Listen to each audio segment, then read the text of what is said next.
Okay, hi everybody. This is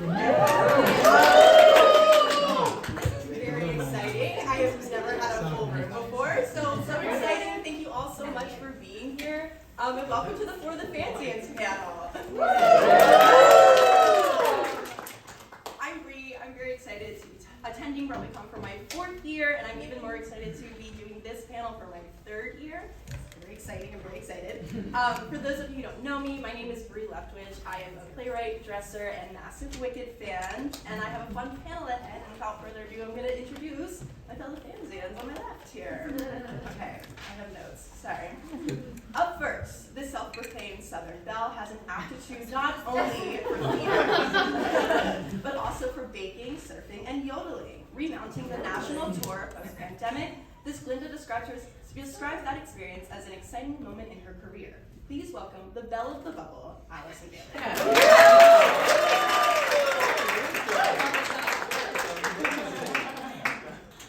One short day, several years ago, this Figaro found himself under the spell of One Short Day, thinking he wouldn't be in Wicked, only time would tell, going on to play the role full-time on tour on Broadway and for the 20th anniversary of Jordan Litz.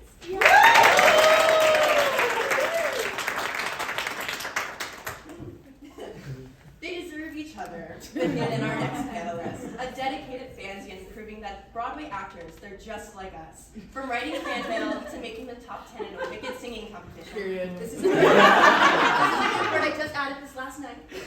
From understudying the role of Bach to playing the role full-time. As it was recently announced yesterday. Good to see him, isn't it? Danny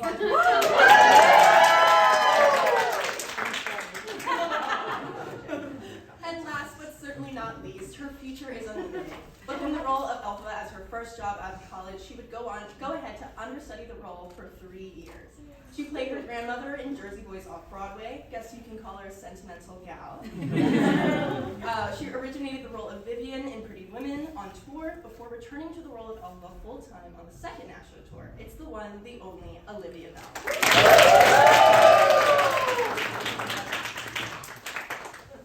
Hi guys. Hey. Hi.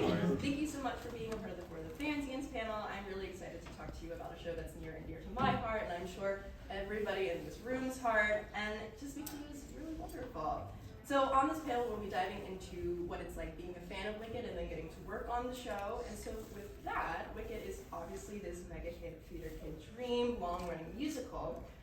When did it sink in that you were going to be a part of Wicked, and what was your reaction to that realization? Anybody can start. I'll start this gravy train. Why not? I think for me, because I saw Wicked when I was 18, cried from start to finish. Like literally when the music started to curtain, somebody in the audience absolutely thought a family member died or something with the way I was acting.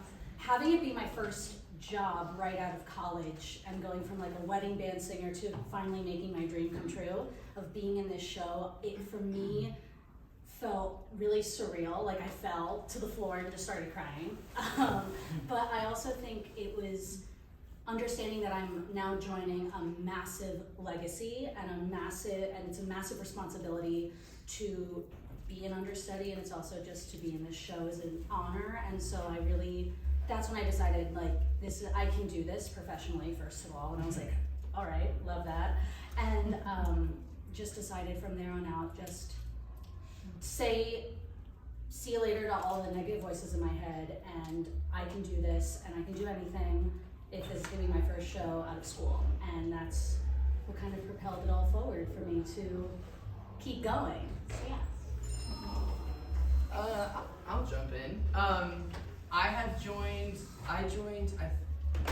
the show in 2015, and I had seen the show in 8th grade. I faked sick for my middle school chorus concert, because my parents got tickets, and I remember turning to my mom at intermission, and it was Dina Menzel, Jennifer Laura Thompson, Joey McIntyre, like most of the original cast except Jennifer and Joey. And I turned to my mom at intermission. I was like, I need to be in this one day. I need to do this. I thought I was gonna be Fiyero. I mean, I did not.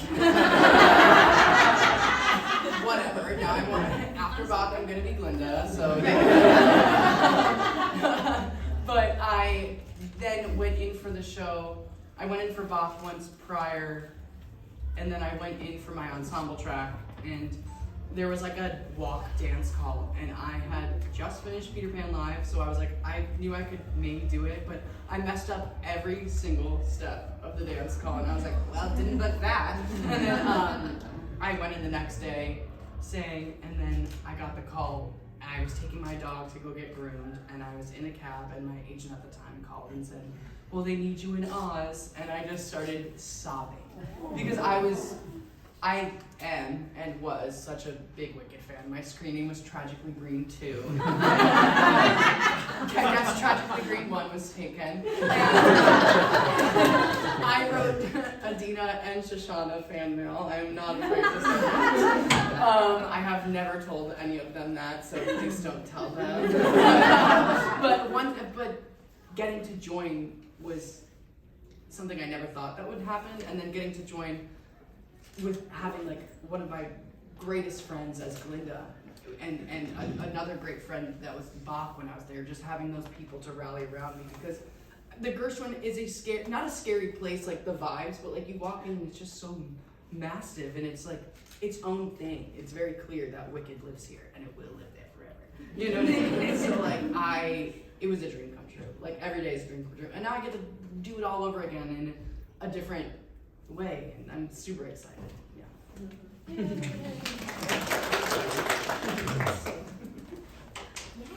I need this microphone.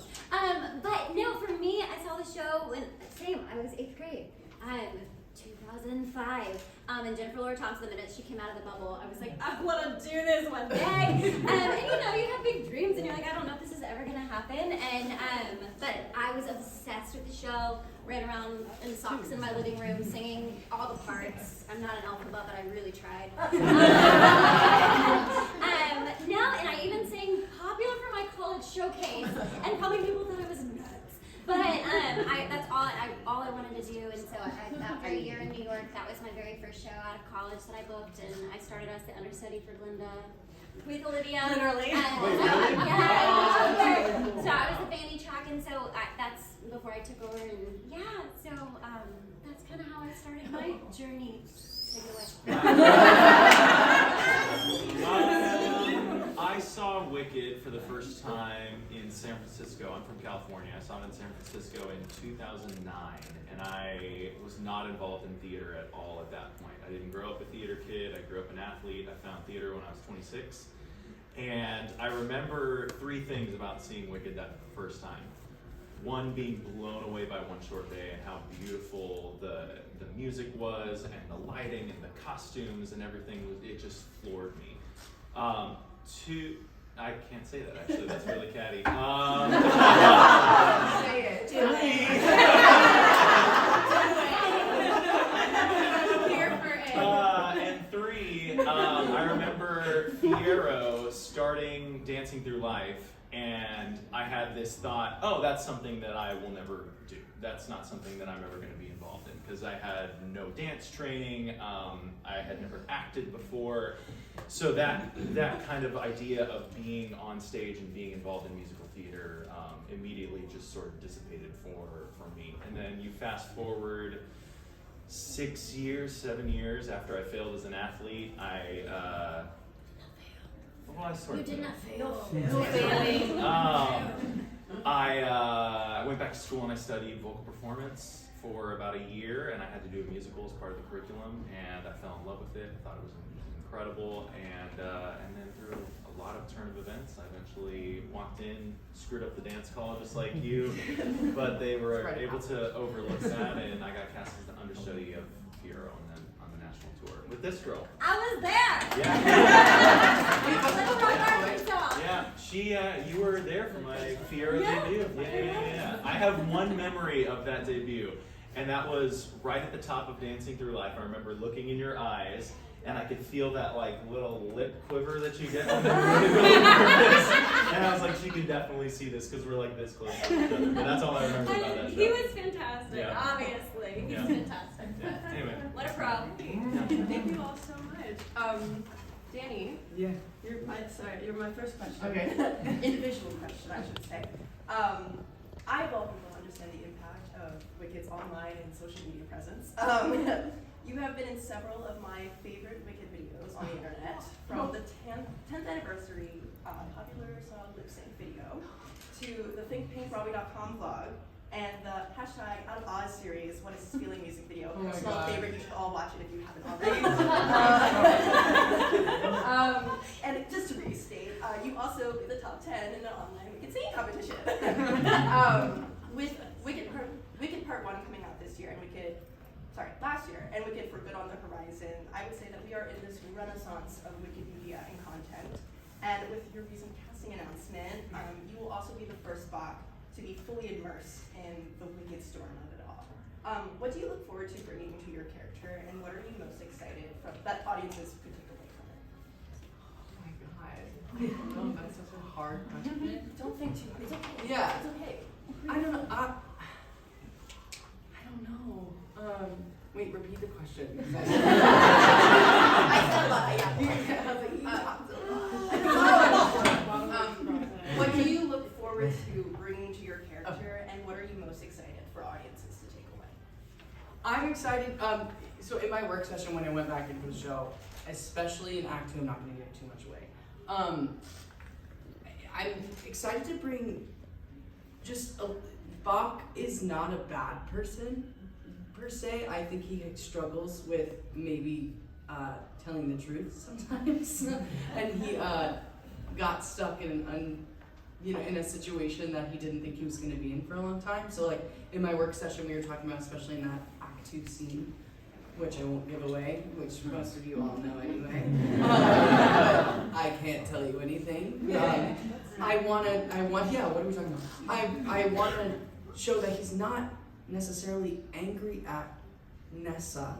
He's just in like this, like, if he doesn't go confess to Glinda his absolute love for her, like he won't be able to like go on, and I think it's in that moment where, we talk about it in the show, and like right before that scene, like you find the invitation to Fiyero and Glinda's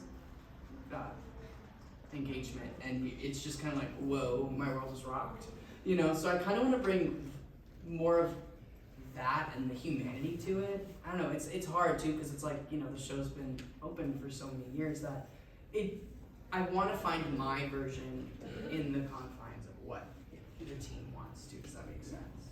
Yeah. I think, yeah. I'm excited. March 4th, everyone. March 4th.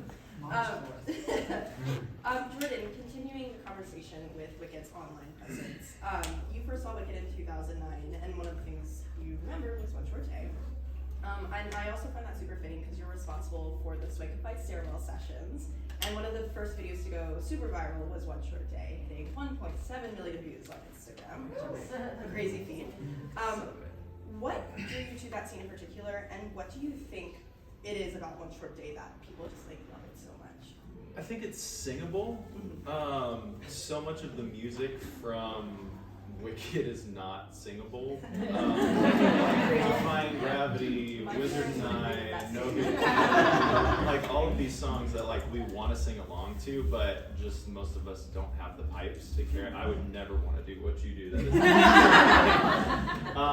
But One Short Day is just such a catchy, repetitive melody that anybody can hum along to. So by just throwing a couple of like extra harmonies on top of that, people were really able to like latch onto it and fall in love with it. I had no idea that it was going to go that crazy, and people have fallen in love with the whole idea of this Sway Could Fight stairwell session. So we're going to do a lot more. I'm so excited. Yeah. They are so good. Yeah, they really are. Like, Thanks, they're Sue. really good. Thank you. Thank you. Hi, Olivia. Hey. When I was planning this panel, we had chatted, and I quote, you said, tragedy had struck when you first saw Wicked. You bawled your eyes out like many of us in this room. It changed your life, and one of your goals was to be in Wicked.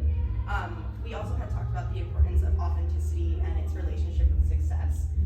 What I really admired about Alpha when I was in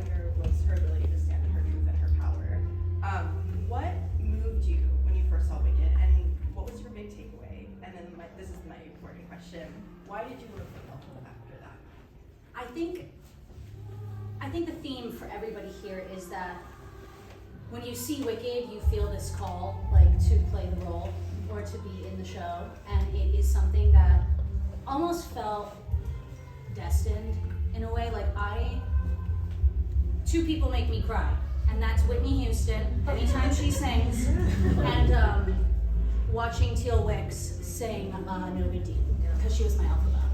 And I think for me, I wanted to be Elphaba so bad because I was that girl that was really misunderstood because I was really smart, because so I didn't really try in school because the subjects would bore me because I understood them so well already, and I felt that class was pointless. But I also loved to play sports, and I loved musical theater, and I loved video games and anime and all this stuff, and I didn't really fit into a box.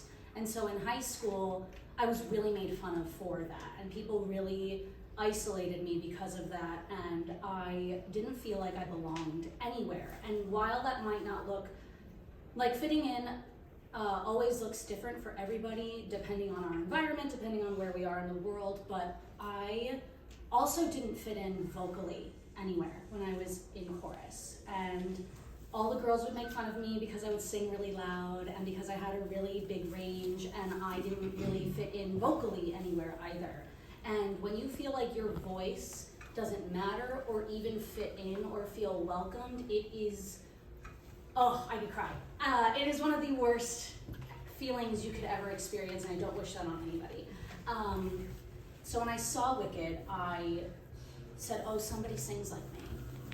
Somebody can be really powerful, and somebody can be authentically who they are, because I don't know, I mean, I'm dressed like a mob wife. Like, it's just like, I don't know how to be anybody else but myself, and I always said to myself, I'd rather be me and be the girl that is being talked about than doing all the talking and being mean and being spiteful and being vengeful, because I'm never gonna move like that. I'm always gonna lead with kindness, and quite frankly, I've got better things to do than think about other people and talk about them. But so when I saw Wicked, I said, I finally found me in a role. And that's what made me want to play Elphaba so bad. And so when I finally got to play the role last year, it was a huge ode to everything that I am and everything that made me who I am today and everything that I was. And honoring, especially in Act 1, the younger me that so desperately needed to see something that reflected who she is, and then finally seeing it on stage. And that for me is defying gravity, like seeing that on stage and taking that power and being in that power and being powerful, and stop, for me personally, apologizing for said power. And so that's, for me, what made me want to be Elphaba so bad. And I think that's a huge reason why everybody at one point connects with Elphaba, because we also desperately want to be not only seen but understood and loved for the things we are and the things that make us who we are. And so I think that that's what makes Elphaba so powerful, and I wanted to be a part of a huge legacy that could honor that and bring that across the country, and have people who are trans, have people of color come up to me, have people who are queer come up to me and say, I saw myself in that role. That for me is doing the job. It's not about, for me, oh my God, you're so amazing, blah, blah, blah. It's, you moved me to tears because I felt myself. I saw myself in that role. And so that was what made my job worthwhile. And I wanted so desperately to do that for other people, because I wished that I could have seen that for myself. So yeah. I saw you in Philly, which was the first place I saw Wicked, and I had seen it, like, it was like 10 years since I saw it, and it was, you did it too. So, yeah, just that was a very special moment for me, so. Okay, Allison. One of my favorite things about theater and the Wicked community specifically is its unique ability to bring people together. With its themes of friendship, Wicked has brought many very important people into my life. McKenna, being my best friend, I met her at Wicked. Very grateful for her.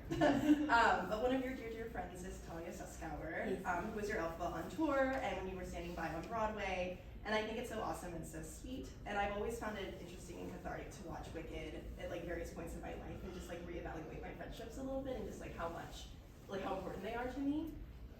So with that, what lessons regarding friendship has Wicked taught you, and what have you learned about friendship through the lens of Wicked? I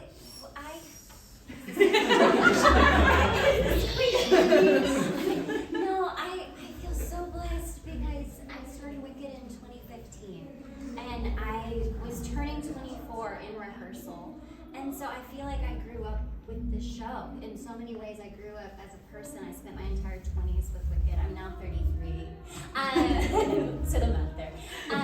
So I feel like I grew up as a person, it's so wonderful like coming here today because I've done the show with every single person you see. Bree, we love to have you. Yeah, It's my turn. yes, and so it is like truly, it's a family. It really is. It's such an honor to be able to be a part of this theater community and know people not just because you know them, because you have respect for their work in the industry, but like I shared a car with Olivia in many cities. Olivia gave me cheddar bunnies. There's things that you have such a friendship with people, and sharing a couch with Danny backstage at the standby room. I got to do her Broadway debut as Bach when she made her Broadway debut, and it was amazing. Thank you. And then I saw obviously his debut, and then even when he stepped into Figaro, I was there. And so there's so much friendship and heart to the show. Everyone knows that. I think that's why everyone loves Wicked so much, is because they can identify with at least one of the characters they see up there. But behind the scenes that truly it is a family, and it's the best. Thank you so much. We do Karaoke session going on. I know. So we have some time before I open it up to fan questions, and these are a little silly, goofy / group questions for you all. I'm so excited for this question. Okay, so one of my favorite pieces of lore about you is that you competed in the 2012 Olympic trials for swimming. As a lady ochre swimmer, I think that's really awesome. Allison, you also know how to surf. And as a non-existent surfer, I also think that's super awesome and super cool. So my question for you all is let me read the question. If your respective characters, ensemble also are included, because you all were in the ensemble at some point, which is awesome, were to compete in the Oz Olympics, what sports do you think they would compete in and why? Oh. I feel like Bach would win a speed reading contest. Yeah, we just study up in here, you know what I mean? Yeah. And the rat, I don't know what the rat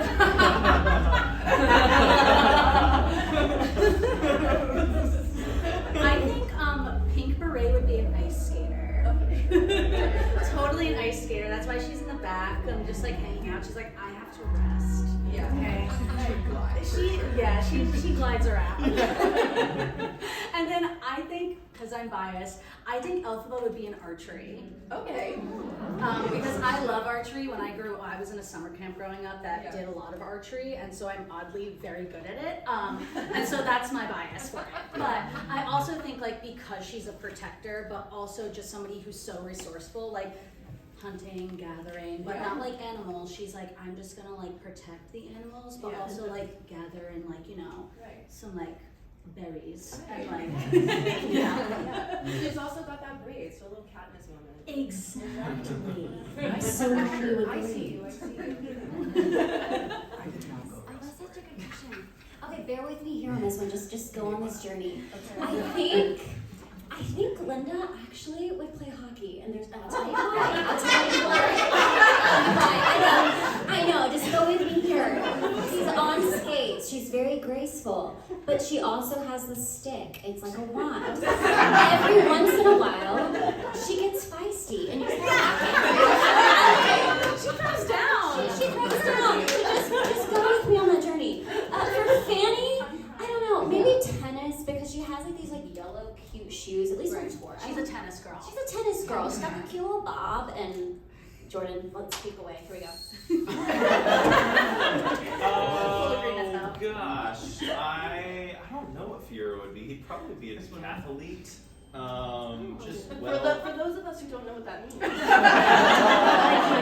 Yeah, like Please explain It's to the audience. It is a track and field event that includes 10 events, from the 400 to the javelin to it's like the winner of the decathlon is usually like crowned the best athlete in the world because he can kind of do it all. I feel like that's Fiero. He sings, he dances, he acts. He does the whole thing. Elvis. Yeah, what would Elvis be? I feel like he would be an ice skater. He'd be your partner. Oh my I God. think so too. With the skirt and everything. Yeah, it for works. sure. I think Rat would be a skateboarder because he does. Oh, Yeah, Rat does skater and everyone's yes. Or a snowboarder, like one of those. Like, something like just like yeah, like X Games adjacent. Yeah, Am I aging myself by saying the X Games? No, I don't. Is it still around? I'm not in Wicked, but if I was, in Wicked, I would definitely play the palm tree track. Yes. Totally. Love her. I really think she would do like some equestrian. Yeah. Yeah. No horse. For sure. Agreed. She's not a little. Great. Awesome. All right, we have to talk about the Wicked movie. It was inevitable. So, what are you guys most excited for Wicked for Good? No good deed. Yeah. No good deed. And then for good, because I need to stop like a child. You know what? I'm just gonna talk about it. Phones down. I am so genuinely curious about how they're gonna tie the Scarecrow in to Fiero's story, because this movie is gonna be 2.5 hours long, probably. Our second act is only an hour, so they have an hour and a half of material to come up with. At the anniversary this year, we had a screening, and then we got to hang out with like the cast and all that stuff afterwards. And I got to talk to John Chu for like 25 minutes, and he is a wicked nerd to the core. And I said that was the thing that I was most excited about hearing about how they're going to tie Fiero into the Wizard of Oz and the Scarecrow, and are you going to reveal that and all of that. And he goes to launch into what he did with the movie, and I was like, no, I don't want to know anything. Don't tell me. So that's what I'm most pumped about for Act 2.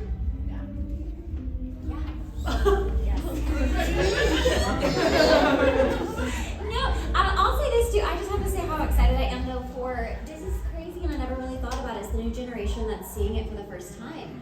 I was at the Pantages last week. I was just covering and I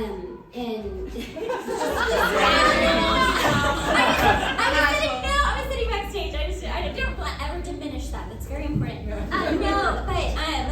It's so sweet when you see the little ones and actually grown adults walk out of the theater and say, "Oh, that's how it ends." And you forget that, and it's so sweet. What we do is that we're going on to the 22nd year, and it's been around for a while, and so you have a whole new generation that's experiencing it for the first time, and I think that's really sweet. I'm excited to see how they do the transformation of things and how they tie of things.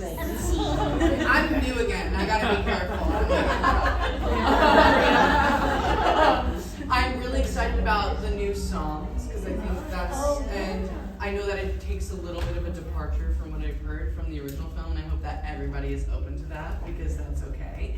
And I'm really excited for the press tour to begin again. And I've got Need the fashion. and I'm really excited for the merch because I will say I when I was doing Jersey Boys and Paper Mill, I had a car and I drove to 3 different Targets in Walmart.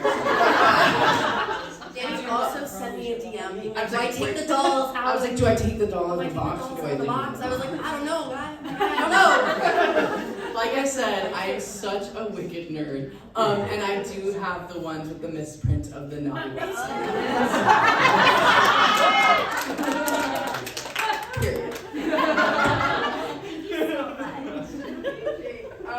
Okay, Olivia and Allison. Hey.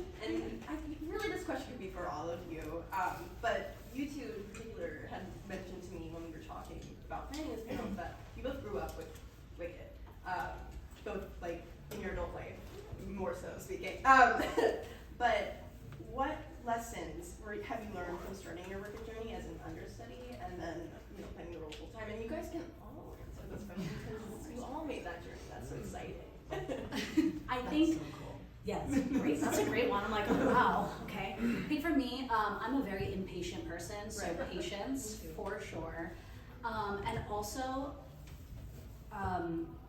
this is for everybody who feels like they're a late bloomer in life. It's never too late. Your dreams can come true at any time, and it's that comparison is the thief of all joy. And to compare your journey to somebody else's is quite pointless, because no matter how you try to, I'm a firm believer at least, no matter how much you try to like make things happen, they either will or they won't because they're meant for you. And so those were my biggest lessons, and also just compassion for people, more so just understanding where everybody comes from in life and having a broader understanding of the fact that we're all just trying our best. We're all just learning as we go, you know, we're all gonna make mistakes, including myself. So to be really, really, really gentle with yourself and give the grace to yourself that you give to others so freely. Yeah. Yes. And I'm piggybacking on absolutely everything she said because that's great. No, and you're right. You never know when it's going to happen, so always be prepared because that could happen mid-show. 10 minutes before the show could happen anytime. You never know. Also, too, just kindness and like rooting for the people that you understudied. I understudied 6 Glendas before I stepped into the role. But I also loved them and I lived with them. We shared a house on tour. Like I lived in one city with Jenna Claire. I lived in one city with Cara Lindsay. Really fun. One house, it was me, Mike Rotella, Cara Lindsay, and Jackie Burns, all in the same house in Utah, and we had the best time. We had so much fun. So I think it's just, you know, genuinely like rooting. Everybody, we're on the same team. Everyone's on the same team here. And we want the show to succeed. We want the audience to love the show just as much as we do and take care of it. So I think it's a matter of just leading with kindness and, yeah. Hell yeah. I'm just gonna say that, like, being an understudy in multiple shows, I feel like then being able to play a role full time, I feel like as an understudy, like starting as an understudy in like everything I've done has taught me so much about not only being a role full time, but being a role model and a good person in the building. Because it's more than just playing a role. I feel like morale in the building, just being a good person, like everything you said, and just leading with kindness always, I think will always make you move forward in the world. But and then oh my god, I just lost my thought, but I was gonna say I lost it. I forgot. I'm sorry. I still haven't had coffee. Sure. The question was learning something. Learned on your big journey. As an understudy. Was that the question? Yeah. Okay. In general, you know.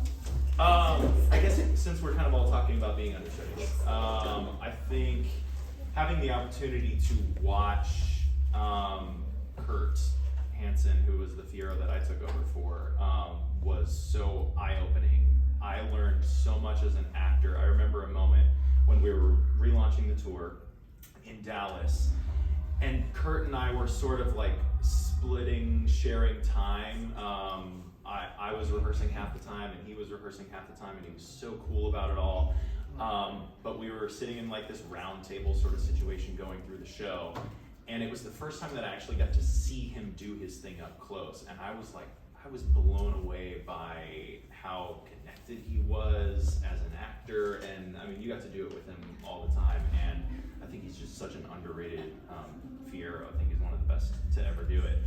So getting to like learn from your principal, I think is a huge thing, and being open to stealing and doing some of the things that they do, but also finding your own stuff and crafting your own show. I think you kind of have to marry a little bit of the two of those things so that you're not reinventing the wheel when you go out there on stage. I just have to add this really too, like quickly, is that Kurt was a new daddy, and so like, you know, you took over during paternity leave, and so it's been really cool to watch him become a dad. But then Jordan's a new daddy, so it's very cool. Great. So we're gonna open it up to some fan questions. We have one right up front. Go for it. Love that.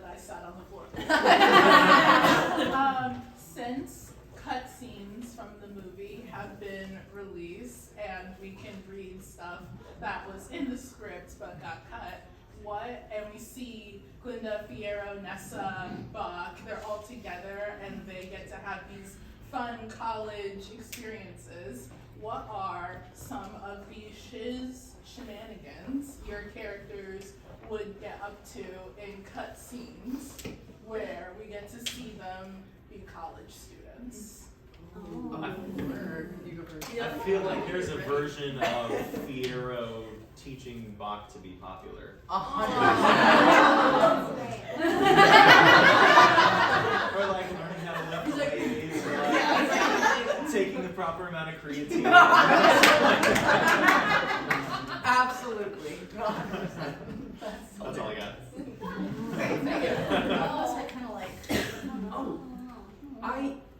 There's one cut scene where they're at the train station and Elphaba and Bach have this conversation and Bach's like, oh, we're not being honest, are we? First of all, go off. Secondly, I would love to, I think I would love to see more of the Elphaba Bach kind of friendship, because they are kind of both outcasts in a way.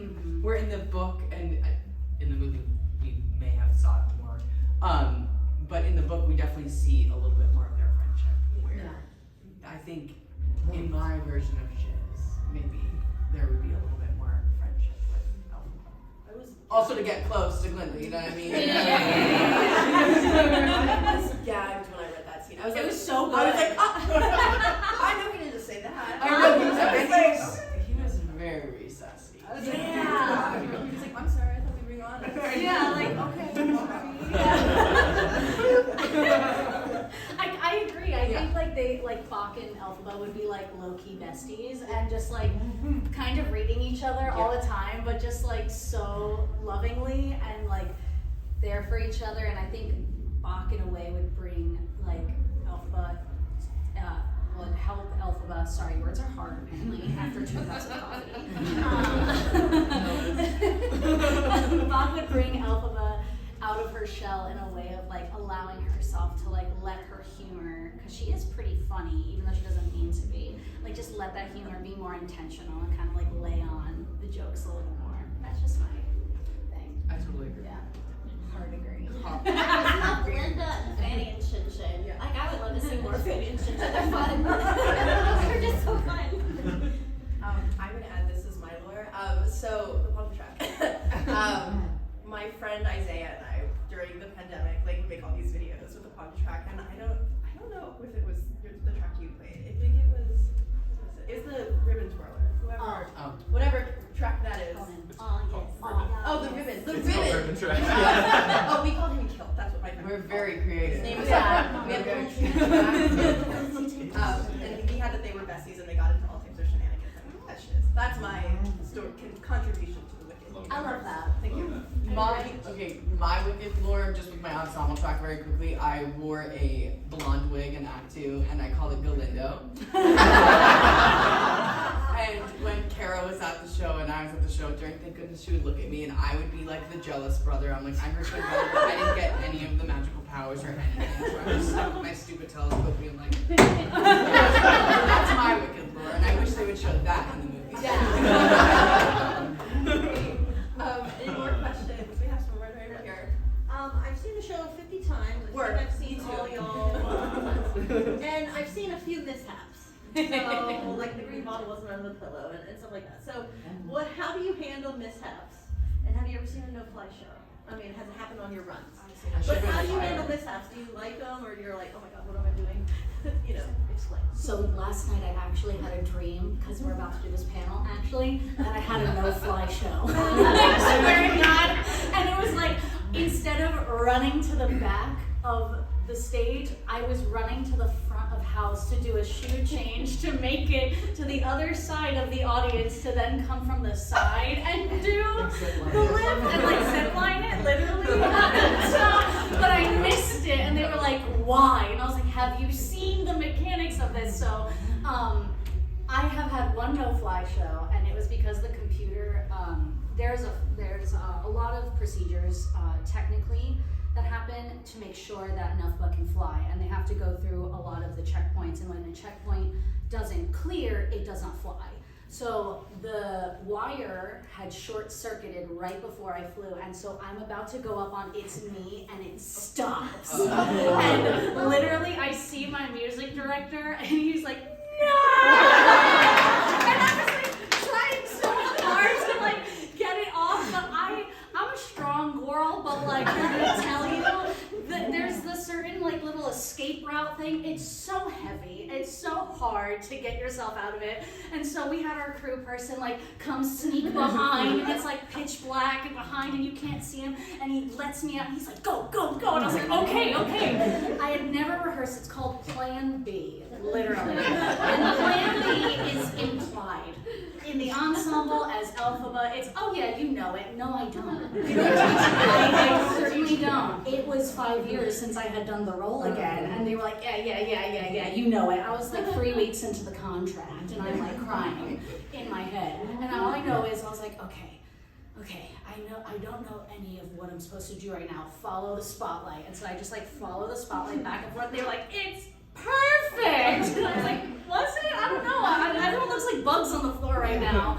And so in a no-fly, I always like just say like, if you're not gonna get a fly, you're gonna get every riff in the book. Not a single melody was sung. Not a single one. I am riffing to the heavens. I am opting up, and hallelujah. It was like a matinee too, and I was like, all right, let's bring it home, and then do it all over again and hope for the best. And so in improv moments like that, it really is just improv, at least for me, and I love improv. I'm a yes-ander, so I'm like, all right, let's just go for it. I was on stage with Carol Lindsay. It was my last understudy performance as elphaba, and we were at the Pantages, and I made her break by accident because I had hit my heel on the bed with like the brown boots, and there's like a wood heel in it for some reason, because that's good for your feet. Said no one ever. And she just went, I just looked at her and went, oops. Like fully on, didn't care. And I just think that, you know, live theater is live, and so why not just have a little fun with it if things are gonna go wrong? The show's gonna keep going anyway, so you might as well have fun along the way. I love mishaps. I've had several many. Several many personally. My first show, we stand up on the section of the opening is called Carmina. No one mourns the weekend. Right at the end, and I stood up and my wig fell off. I was like, I'm bald and I'm gonna get fired. And then that was my first one. My bald and wig. That's a chapter in the book. Then my second one was I was riding a scooter, and in one short day I like hand the tickets to elphaba and Linda, and it was Rachel Tucker and Carol Lindsay at the time, and I'm like in the wing, and I like get on my scooter. And I miss it, and I like trip, and I do it again, and I miss it again, and then I'm like, well, I can't do this. And Rachel Tucker's hysterically laughing at me, and I just like have these big hips, and I'm just like, my tickets, and I'm like, bye. And then we come up for Wisdomania, and the entire front row is just pointing at me and laughing. Thank you so much. And we also had a no bubble. The bubble came in the opening, but then didn't go back out, or it went back out and then didn't come back in, and then like we had to just like on the fly make like a big clump around Linda at the end, and I'm like, well, usually I'm on 0 in my ensemble tracks, but I guess tonight I'm not. So it was kind of like a plan B for that too, and I'm just like. The implied plan B, you're like, yeah! But a no-fly show is horrible for the company, because like I probably should have been fired because I was shoulder shaking from laughing.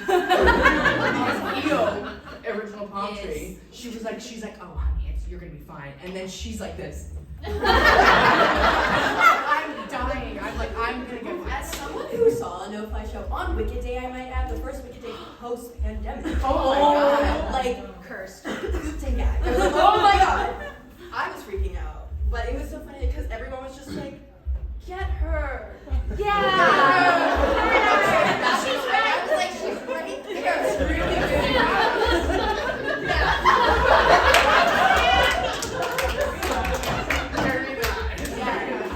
As an audience member, I was stressed. As an audience member.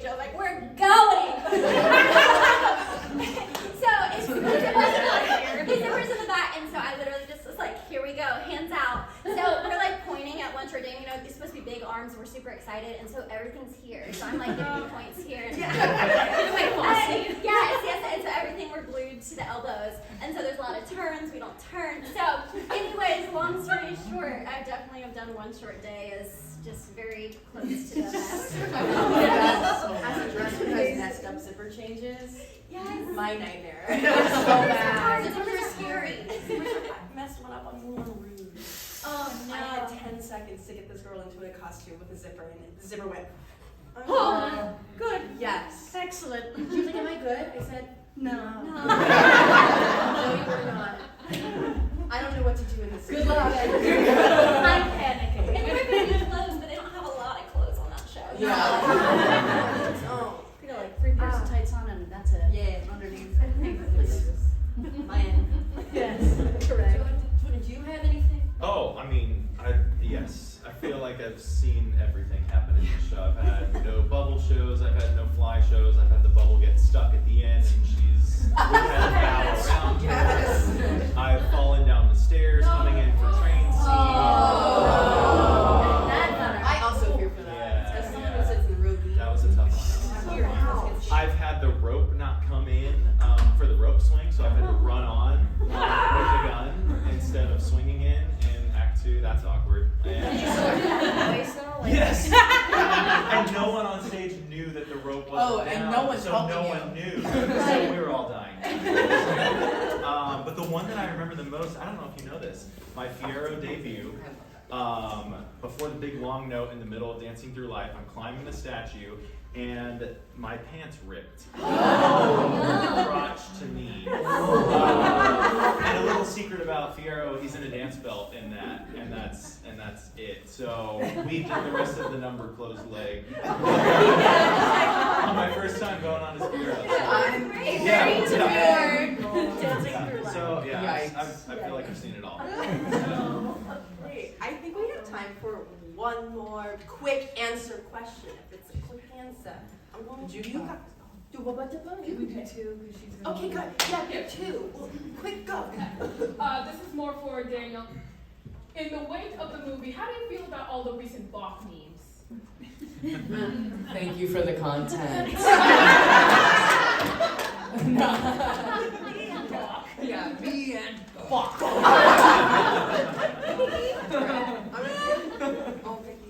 Hi, I'm Kimberly. Hi. Hi. So question, when you're in between shows, let's say your show closes, your contract's over, what do you all do, like day job, financial stuff, but also mental health stuff when you're like anxious about like, when's my next show coming? Like how do you take care of yourself financially, mentally? Sure, I'll go first. This is hard to answer without sounding like a dick, but I haven't. You are independently wealthy.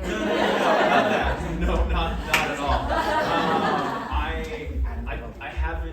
I haven't had a long stretch thus far since I've started doing theater where I've had to like find a survival job just yet. Great. So I've been fortunate to be in Wicked for 1,000 years, like these people over here. So as far as that goes, I can't speak to that, but I think the trick is to be very smart with your money when you're in a show. It's very feast or famine in this business. So when you're making a ton of money, make sure that you're not living outside of your means. You know, you're saving, you're putting everything into your 401k and investing and being smart with your money. So that way when you do have long stretches of not working, because that will happen eventually, it doesn't matter who you are, that you have a big, huge cushion to go and audition and focus on furthering your career, and you don't necessarily have to go find that survival job. So that's my 2 cents. Literally. Yeah. The actual 2 cents. Financially, everything Jordan said, for sure. But I actually just recently ended my contract being Alphaba just because time ran out, and that's just what happens. And I really wanted to focus on having my own life again, because I, like everybody here, have been lucky enough and privileged enough to have been working so consistently forever. But I think for me, I was getting extremely burnt out, and I had to realize that I was going to be good to no show, I was going to be good to no person, no anybody, including myself, if I don't rest. And so I took 6 months off. I didn't audition. Wicked certainly made sure to call me in for emergency coverage on Broadway and in LA and potentially in other countries. But I wanted to reestablish who I was, and that's what helped me get back into a good space mental health wise, because I had given so much to a show that means so much to me and has meant so much to me forever, that I went to Europe and I just went and like did whatever I wanted and ate all these good foods. Thank you. I really appreciate that. It means a lot. I love bread. I love pasta. I was thriving in Italy and in France, and I just said, I worked all of my 20s. I grew up on the road in my 20s, and I want to find out who I am outside of a show, outside of the validation that comes with finally booking your dream role, finally being in the show, having tons of people come and see you all the time and audiences go wild. I said, how am I gonna make myself feel the way I felt after a show? And now I'm just getting back into the world of auditioning, and it's great, and I don't worry about the outcome anymore. I'm like, I did good work in the room, and that's like literally my job to do, and the rest will follow. And I feel like it's so important to, after taking time, doing the thing you love, to take time for yourself, reset everything, and really feel good again, because that burnout is really, really, really, really hard, and it's really hard to come out of as well. So don't burn out. Stop yourself before you get there. Everything they have all said, plus, I think it's really smart to find something you love outside of theater. So that like when you're not in a show, like I like to travel, I love to hike, I like to run, I just filling myself with other things other than just focusing on when am I gonna get that job, because that makes the work worse anyway, when you're so worried about what's coming next, that you kind of just have to like, auditioning is another full-time job for what we do, so you just have to like come to that realization and just like, I know it sounds so crunchy, but you just have to like let go and like let it happen. You know, and my dad always used to say this to me, not for Wicked, but for a different show. For Newsies, I auditioned for the show 23 times before I got it. And then they told me in the room when I got it. And it was all about, it's not a matter of if, it's just when. So just having that, and just if you keep doing the work, and if you keep doing and putting good out into the world, it's gonna come back to you. And when you're between things, it sometimes sucks. Like, that is the thing. But you surround yourself with love and family and things that fill you with joy. And then the more seasoned you get in this business, you're like, things are gonna come. So that's kind of how I go about it. No, just to piggyback on that too, I think it's so important about the in-between, is it's the messiest part, but sometimes it's the biggest gift, because like for instance, for all of us, we paused during COVID at least for 16 months, and so I had been touring for at that point 4 years, and then we sat at home for 16 months, and it was like, okay, but what do you love as Allison, and aside from what you do as a job, you know, and you spend time with your family, and I don't know, I think that was a gift for me, and I think for a lot of us too, is that we all pivoted to Zoom. You know, I think a lot of us started connecting to people on Zoom and teaching in classes, and I figured out that I love to, you know, teach little ones that are auditioning for their high school musical and things, and so I think it's just great to pivot and use that. So yeah. You also, you go. I was going to say one more thing. You were talking about from a mental health standpoint. This is going to be so opposite from where I feel like our world is right now, but get off social media. Can I get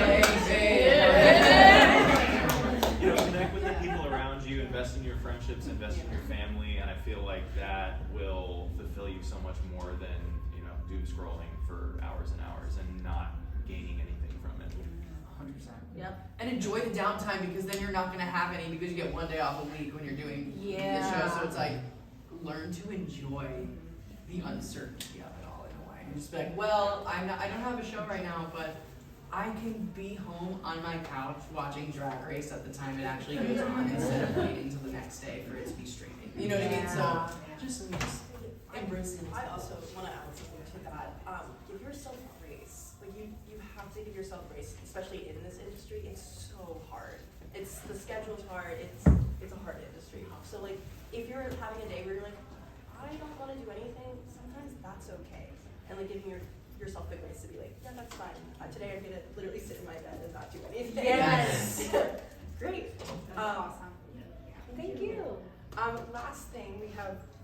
4 minutes.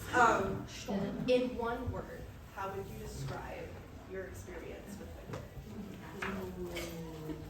It's been this ending question for 3 years. 2 words. Okay.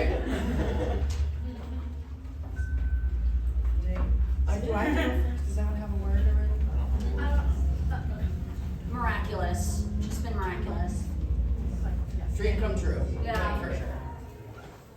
Mine's multiple words. But it's the gift that keeps on giving. Okay. Yeah. Yeah, fulfilling. Yeah. Awesome. And that, everyone, concludes the For the Tag.